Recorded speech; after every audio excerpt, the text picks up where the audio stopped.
పెళ్లి చేసుకుంటున్నావా? నువ్వు నో అన్నావు కదా. అంటే నేను నువ్వు అన్నానని నువ్వు ఎస్ అన్నావు అంతేనా? ఎస్. అంతే తప్ప తనంటే ఇష్టం లేదు. నో. ఒకవేళ నేను ఎస్ అంటే? No. I mean no way. ఏం మాట్లాడుతున్నావు? రామ్, నిజంగా నువ్వు అంటే చాలా ఇష్టం నాకు. మనం కలిసినప్పటి నుంచి చాలాసార్లు చెప్పాలనుకున్నాం, కానీ నువ్వే అర్థం చేసుకోలేదు. మన గొడవై విడిపోయాక ఎంత మిస్ అయ్యానోరా నేను. కానీ నువ్వు తిట్టావన్న కోపంతో నీకెప్పుడు చెప్పలేకపోయాను. నీ పెళ్ళి అని తెలియగానే ఎందుకో నాకు ఏడుపొచ్చేసింది. ఏడవకు. నేను కూడా ఆపుకోవడానికి ట్రై చేస్తున్నాను, కానీ కుదరట్లేదు.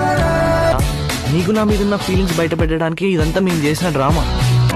అంటే మామయ్య కూతురు? వాడికి అసలు మావయ్య లేడు.